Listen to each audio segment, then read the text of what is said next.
There's no shortage of bad advice on the internet. So today, while I'm working out, I'm going to go through some of the biggest myths that I've heard in the fitness world, and we're going to set those straight.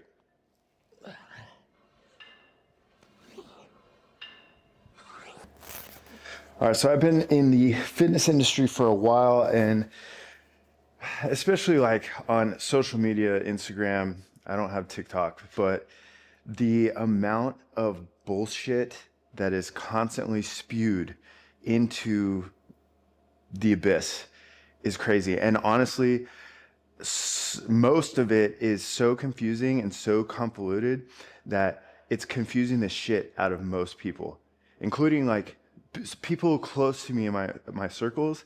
There's so much garbage that's poured into people's heads that it keeps them in one spot and they can never achieve the goal that they really want to achieve. So today, let's get into some of these myths, debunk them, so that if anyone is out here listening, they can move forward and hit a goal or a fitness milestone that they've been wanting to do without having to think like, oh, well, can I do this? Or is this bad? Or these are contradicting. Like, let's just get into it. You have to sweat in order for it to be considered a good workout. And that's not entirely true. Depending on what your goal is, will depend on if you really need to be sweating. So if you're trying to burn the max amount of calories, you do want to elevate your body temperature through exercise to where it requires your body to sweat. But if your goal is to grow muscle, you don't necessarily want to be burning all of the calories. What you want to do is focus on intensity and volume to really get blood pushed into those muscles to get a good pump. So do you need to sweat? No, not necessarily. It's more about the progress and the feel of your exercises to know if you're getting a good workout. So when I do these squats, do I want to be sweating or do I want to force blood into my muscles? The answer for me is I'm trying to force blood into my muscles. And what I'm going to be doing is I'm going to have controlled movement where I'm slowly lowering myself into the squat position and then exploding out of the squat position. That's going to work on the power in my legs, but also it's going to give me that time under tension to really force that stimulus of hypertrophy into my muscles. Now, when I go running, I want to be running at an intensity to where I am sweating.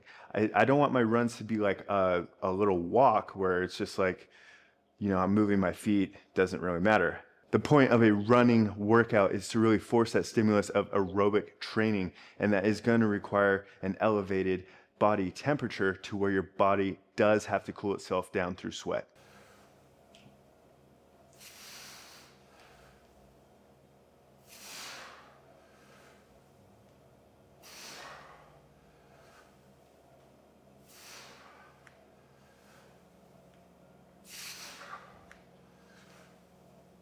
Carbs are the enemy.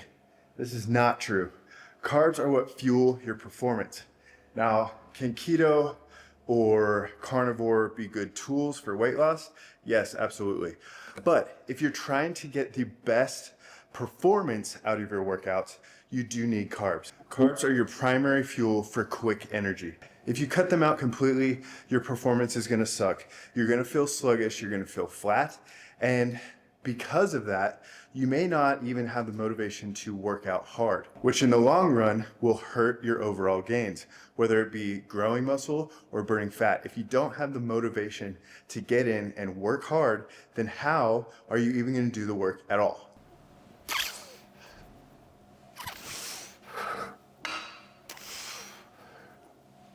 So the next myth is more is always better, and that is not true. The more you do, the more intensity, the more in volume, that's more stress and damage on your body.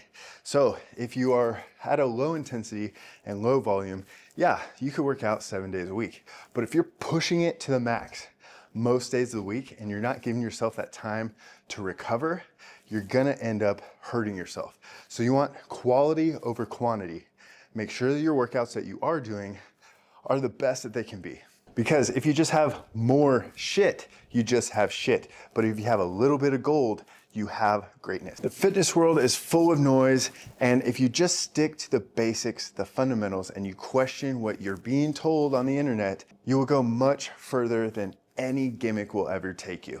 If you've fallen for any of these myths or you've heard of even crazier ones, leave them in the comment section below. And if you're looking for clean energy, check out my pre-workout formula, Outer Limit, links in the description. Thank you for watching, and I'll see you in the next one.